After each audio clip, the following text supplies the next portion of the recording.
Goedenavond. Yılmaz was beroepsmilitair in het Nederlandse leger, maar vecht nu in Syrië. Hij traint jihadisten in de strijd tegen Assad en voor een islamitische staat. Is dit strafbaar? Terrorisme-deskundige Edwin Bakker reageert. Een oud-beroepsmilitair die nu zelf in Syrië vecht en andere jihadstrijders traint en opleidt. In Syrië zijn er schatting 120 Nederlandse jihadstrijders die vechten tegen het regime van Assad en voor een islamitische staat. Er is weinig over ze bekend. Ze zijn in het geheim vertrokken en laten bij terugkeer nauwelijks iets los. Dit is een naamplaatje wat hij in het Nederlandse leger droeg, wat hij aan ons als cadeau meegegeven heeft. Nieuwsuur buitenlandredacteur Roesbek Kabodi ontdekt Yılmaz ongeveer 8 maanden geleden. Als hij op internet zoekt naar sporen van Nederlandse jihadisten. Ik heb in het Arabisch een aantal termen gezocht. En op een gegeven moment heb ik een van zijn foto's gevonden. Hij staat in zijn Nederlandse uniform in Syrië naast een paar rebellen. En hij ziet eruit als een commando bijna. Ik zag meteen Nederlandse uniform, baret. Een jongen die heel erg gedisciplineerd en goed getraind eruit ziet. Was het makkelijk om zijn vertrouwen te winnen? Nee. In het begin was hij heel erg achterdochtig, heel erg terughoudend. Hij ontkende zelfs dat hij een Nederlander was. Maar ik heb hem duidelijk gemaakt dat wij objectieve journalisten zijn die hem en mensen zoals hem beter willen begrijpen. En langzamerhand kon hij mij vertrouwen. Hoe lang heeft dat geduurd? 8 maanden. Ik heb hem elke dag gesproken.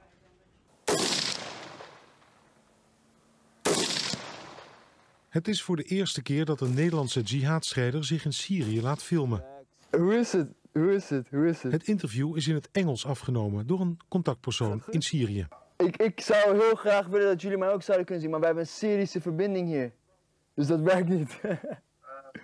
Syrië is op dit moment niet veilig voor journalisten. Journalisten zijn doelwitten van extremistische strijdgroepen. En ze worden ontvoerd, geëxecuteerd ter plekke. Daarom hebben wij het interview door een tussenpersoon laten doen die onze vragen aan hem heeft gesteld. Waarom geeft hij het interview?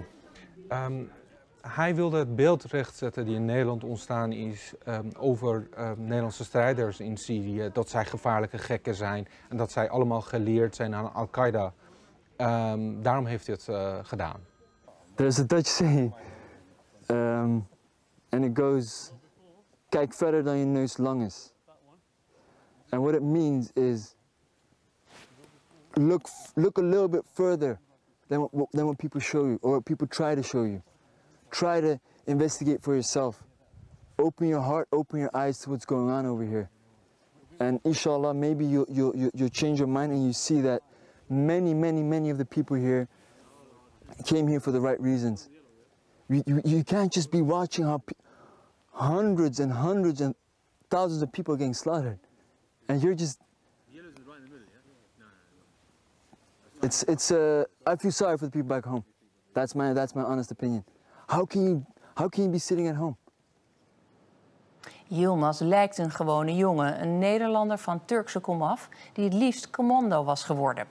Hij deed zijn militaire dienstplicht in Turkije en was daarna beroepssoldaat in het Nederlandse leger. Maar Syrië trok aan hem.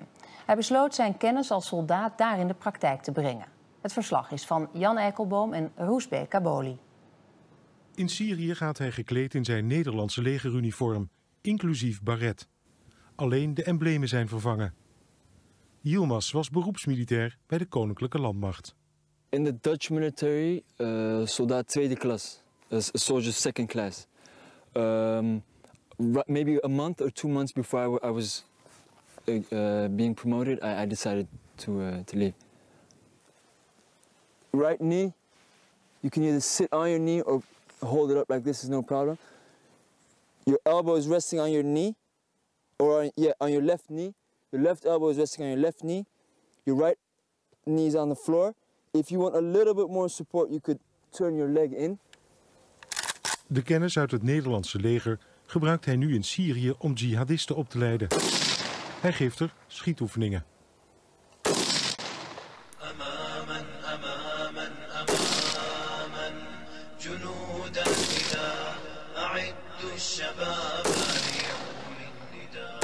Relax. Most of the people here, I think maybe over 90% of the people here have never ever even fired a bullet in their lives, let alone participate in an actual battlefield or whatsoever. So what we're doing right now, and the purpose of all this is, I was approached by a brother that I love and that I respect, and because he knows my background, he asked me, could you give some of my fighters some extra tips and tools?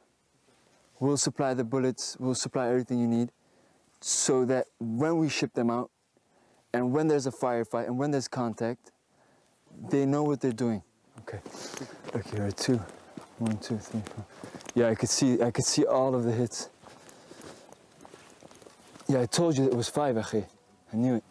5, huh? Yeah, I knew it. Yeah, it was 5. Look, Akhi, your gun is moving too much. Give me your gun. To the behind it. left and the right. Yeah. And he was too fast. He wasn't taking his time. Relax. You'll see that if you relax, if you take your time, maybe a second or 2 seconds longer, you'll be in this area. The purpose behind it is, first and foremost, the question you should ask is, what is their purpose being here? And their purpose being here is fighting fi sabilillah for the oppressed Syrian people. It's been 2.5, almost 3 years now, and nobody's doing anything. These people came here with a noble cause, a purpose of helping the Syrian people. If what they're doing is something good and something noble, why do they have their faces covered? These brothers cover their faces purely for security reasons. They would love to show their faces, and tell the world why they're here and what they're doing. But if they would, it would have huge consequences back home. For example, myself, the police has been to my house a couple of times. When they want to travel, they get questioned. My sisters at school, people say, oh, your brother's this, your brother's that. So these people, they don't want to look scary, they don't want to terrorize people or whatsoever.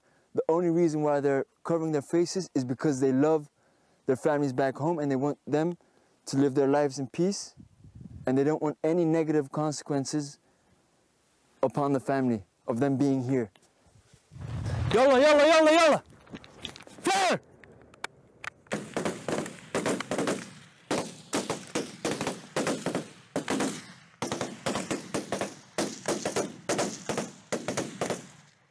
Hold fire! Hold fire! My gun jammed. No problem. People back in Holland No. might say, some of them might say, you've betrayed us because you've learned these skills from us, and now you're teaching these people. For someone to say something like that, how would you respond to them? If the Dutch forces, would send a unit or fighters to Syria to help the oppressed people, I would be the first one to sign up for the Dutch army. But nobody's doing anything. So why, when people want to do something to help these people and to make a change, is it a problem? Or am I a traitor? I mean, it makes no sense to me, wallahi. Do you have any inclinations towards doing any sorts of attacks inside of Holland? No. I never, no. I came to Syria for Syria only. I didn't come to Syria to learn how to make bombs or this or that and to go back. That's not the mentality many of these fighters here have. We came here, basically, and I know it sounds harsh, but many of the brothers here, including myself, we came here to die, akhi. So us going back is not part of our perspective here. I mean, it's a big sacrifice, and there's a lot of work to be done. So why should I even think about Holland or Europe? It's a closed chapter for me. Who is it? Yılmaz heeft niet alle banden met Nederland verbroken. Gaat goed? Via Skype heeft hij contact met het thuisfront. Ja. Af en toe hapert het een beetje, man, geluid. Nou. Ik zie jou nog steeds niet, man. Ik dacht, ik ga die bar daar van je zien, maar weinig. Vergeet het. Connectie. Naam, connectie is te slecht hier, connectie. Connectie. Hey, je zit in de keuken. Je zit in de keuken, of niet? Je weet waar ik zit toch, daar zo. Ja, Die keuken, man. je zit in de keuken. Waar zijn je moeder? Waar is je moeder? Waar is tante? Ja, haal ze maar, haal ze maar. Haal ze maar. Lang geleden hoor. Ja, tantes. Je had kunnen zien, man. Ik zou heel graag willen dat jullie mij ook zouden kunnen zien, maar wij hebben een Syrische verbinding hier. Dus dat werkt niet. Dus gewoon geen Ziggo dus, geen Ziggo Nou, daar zo. we hebben dingen nodig, Ziggo nodig hier. Stuur oom hierheen. Ziggo. What do you miss from Holland? Kapsalon. It's a Turkish, like this Turkish guy just invented this strange fast food dish. Kapsalon now. My family, of course. It's a very organized country. Everything's very organized. I would like to see that back in an Islamic country, inshallah, one day. It's the family, I think. Uit Nederland, party pack. Ja, 2 kilo, 2 kilo. 2 kilo, alhamdulillah. Het zijn die kleine dingetjes toch, het zijn die kleine dingetjes. It's a serious question, but it's on the hearts and minds of a lot of people. Are you married? No, that might be on some people's minds, but are you a part of Al-Qaeda? And if you are, why? SubhanAllah, I was, to be honest, I thought that was going to be one of the first questions you would ask me, but I was waiting for this question. What people should understand, and wallahi, is that not everybody that comes from Europe or wherever they come from, be it Asia, Europe, or America, Canada, it doesn't matter. It doesn't mean per definition that these people automatically, as soon as they cross the border, that they're part of Al-Qaeda. A lot of people think he left his house because he's radicalized. He left his house because he's disturbed. He left his house because he's emotional, etc. These are standard things that the media try to feed the people. One of these things that they try to do is whoever comes to Syria as a foreigner is by definition Al-Qaeda. In my case, there's no such thing. The brothers of Al-Qaeda, they're here, they're fighting. It's known, everybody knows this. But me being here in Syria fighting does not mean per definition that I'm part of Al-Qaeda. Allahu Akbar. Allahu Akbar.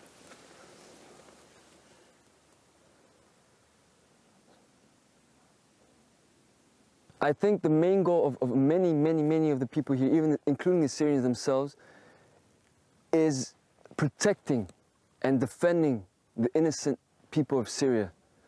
I mean, it's been almost 3 years now. Enough is enough. When is it going to end? When I speak to the people, they smile, but at the same time they're asking me, when is this going to end? When can we go back home? So that being the first and the most important objective is getting these people back home, okay? Second of all, and also very important for most of the fighters here, is Islamic law. We want the word of Allah subhanahu wa ta'ala to be uppermost. We ourselves came from the West. We understand the systems of the West. We've seen with our own eyes what the West is doing in crisis situations like this. We don't want this anymore. An Islamic state built upon Islamic principles will always defend the rights of the innocent and of the people living in its borders. So this is what we want. Bismillah. What about the guy with the teeth? Huh?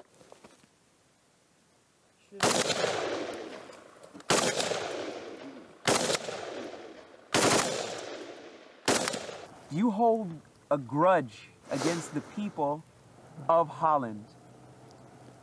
And some of them are afraid that one day, you yourself, you know, you've had the training from the military, you've had the training from being in jihad, that they just might be afraid that you might come back one day. I mean, what would you say to those people? So knowing Holland, they should be worried about other things, with criminals and pedophiles roaming the streets. But I understand their fear, yani. It's not that I have a wall and I don't understand why these people are afraid. Don't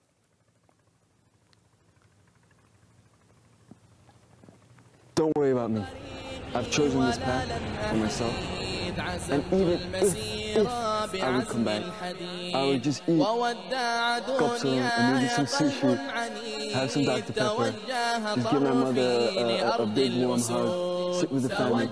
I'm not out there, I'm not out there. I've never been a violent person towards people that are not violent towards me.